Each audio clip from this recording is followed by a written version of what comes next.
You are standing barefoot in a stone courtyard in Sparta. Above you, the city is quiet, too quiet. 3 days ago, your home burned. Your children are already dead. The march is over. The shouting stopped hours ago. Now comes something worse. 31 women stand beside you in perfect rows, not chained, not guarded closely, counted. A man approaches from the far end of the courtyard. He does not introduce himself. He doesn't need to. His crimson cloak announces his authority. When he speaks, his voice is dry, stripped bare, his Greek sharp enough to cut words down to bone. You are no longer Athenians, he says.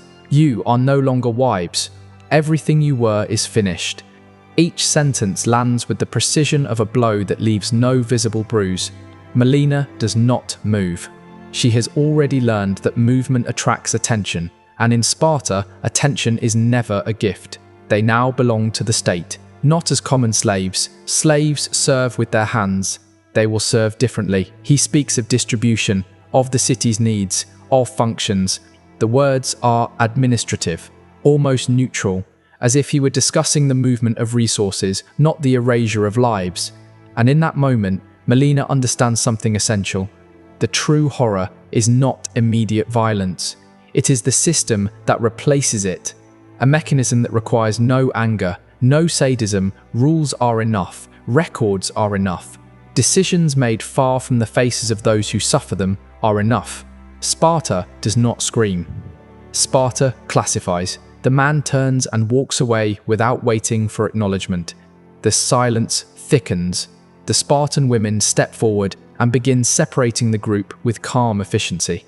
Melina feels herself crossing an invisible threshold, not into chaos, but into something far worse. A machine that already knows what to do with her. No voices are raised. They don't need to be. Their gestures are brief and exact, like signals memorized long ago. The women are divided into equal groups, 8 in each, and led toward different buildings lining the courtyard. Melina walks with her eyes lowered, counting her steps, forcing her thoughts into order.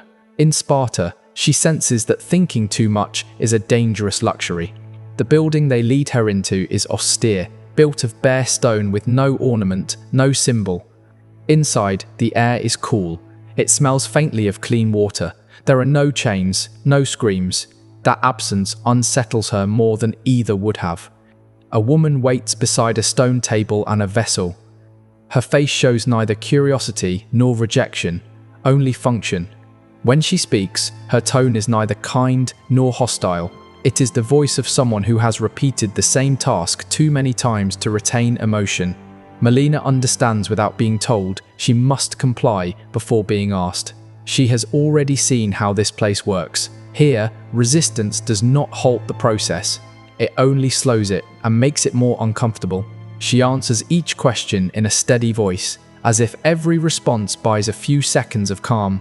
The woman marks symbols onto a wax tablet. She does not explain their meaning. She does not need to. In Sparta, knowledge belongs to those who govern, not to those who are governed. When it is finished, Melina is led to a shared room. Other women sit in silence. Some stare at the floor. Others study the walls, as if searching for cracks that do not exist. No one speaks. Silence becomes a shared language, a form of protection. That night, food and water are brought. Enough. Carefully measured.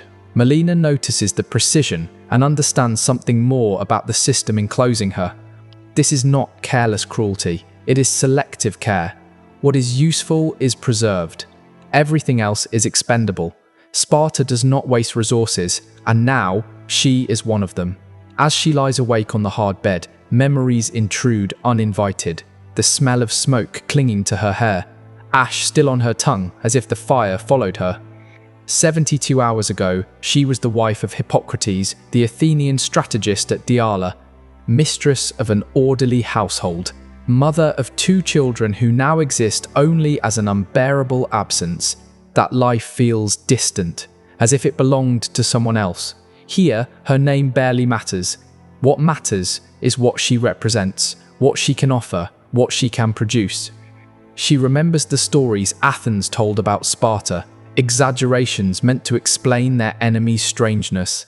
stories that no longer seem exaggerated, not because everything here is brutal, but because everything is inevitable.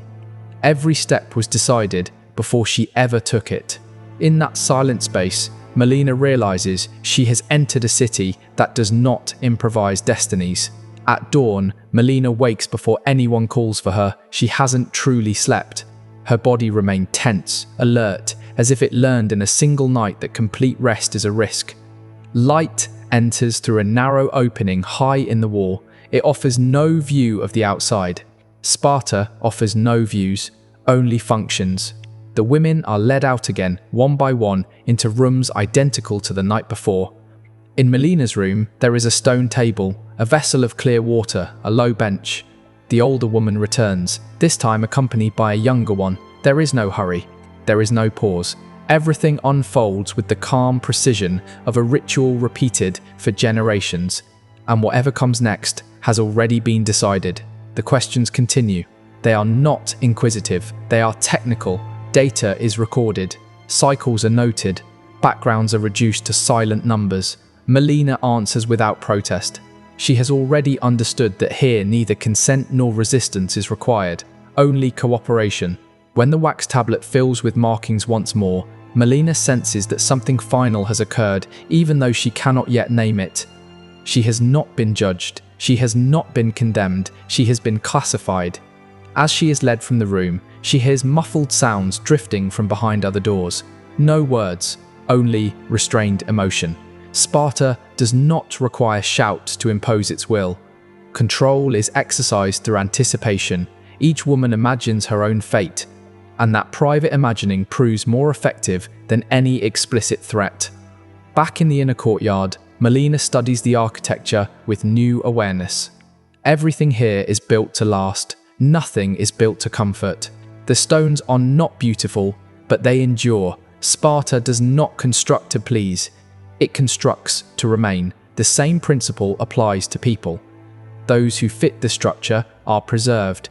Those who do not are corrected, reassigned, or removed from the calculation altogether. When a Spartan woman approaches and instructs her to follow, Melina rises immediately. She has already learned the most important rule of this place. Those who hesitate are lost. As she walks, she makes a decision so small it barely registers as thought. Sparta may control her body, her time, her immediate future, but it will not fully control her mind. That fragile decision, barely formed, barely named, becomes her first act of resistance. To understand what is about to happen to Melina, it is necessary to step backward in time. Long before she ever stood in this courtyard, Sparta was not born an anomaly. It became one through accumulated decisions, made under pressure, justified by fear, refined by generations who learned to live without alternatives. Centuries earlier, Sparta conquered fertile land. It could not govern without constant anxiety. The subjugated population was large, persistent, impossible to absorb completely. They lived beside their conquerors, working the soil, preserving memory and resentment. From that moment, the city learned a lesson that would define it. Survival would depend on control, not consensus, not persuasion, control. This need reshaped every aspect of Spartan life. Childhood ceased to be a space of protection and became a phase of preparation. Family yielded to the collective. Affection became a liability. Anything that did not reinforce dominance was reduced or removed. The body ceased to belong to the individual. It became a resource managed by the city, not through personal malice, but through systemic coherence. Over time, that coherence was praised as virtue. Spartans learned not to doubt, not to question, not to require explanation. Doubt was seen as a crack through which chaos could enter. Critical thinking was replaced by ritual. Ritual hardened into habit. And when a practice becomes habit, it stops appearing cruel. It simply is. Melina, seated now on a stone bench, becomes the result of this logic. She is not hated. She is not punished for being an enemy. She is absorbed into an ancient calculation, one that determines who serves, how they serve, and for how long. Melina does not yet understand every detail of this system, but she feels its weight, in the way she is watched, in the precision with which she is moved. In the total absence of explanation, the training Sparta imposed on its children sought more than strong bodies. It saw unwavering minds. From early childhood, obedience was taught without question, endurance without complaint. This was not punishment, it was conditioning. Every deprivation, every test was designed to erase a specific response. Over time, this produced men who required no explicit orders. They knew what was expected because the system had replaced morality itself. They no longer distinguished between permitted and forbidden. They distinguished between useful and useless. Everything else was noise. And in the shadow of this training existed a final stage, reserved for those who had already proven they could act without internal restraint. It was never discussed openly, only hinted at through euphemism, as if naming it directly might fracture the order it upheld. A space where obedience was perfected, where actions occurred without witnesses, without questions. Melina does not know its details, but she senses its presence like pressure in the air. The women whisper at night, fragments of stories, unconfirmed accounts. In Sparta, fear rarely requires proof. Possibility is enough. From the outside, Sparta appears calm, disciplined, ordered. But beneath that surface, tension never dissipates. It accumulates. The city endures because everyone accepts their role. Melina understands that the men raised in this environment are not individual monsters.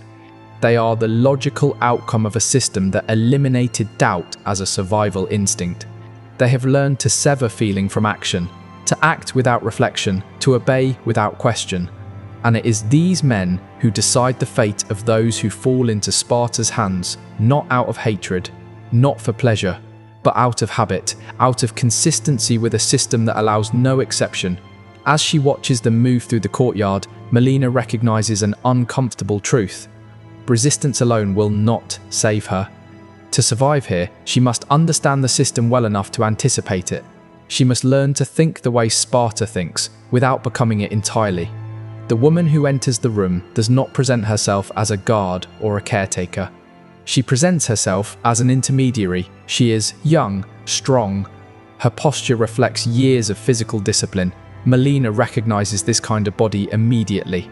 It is not accidental. It is the result of a culture that elevates resilience above all else. "My name is Gorgo," the woman says. She offers no comfort, only information. In Sparta, that is the closest thing to courtesy. Gorgo explains the situation in short, measured sentences. The evaluations have already been completed. The marks on the tablets have been reviewed. Melina has been deemed suitable for a domestic assignment, not as an equal, not as a guest, as part of a secondary household structure designed to fulfill a specific need of the state.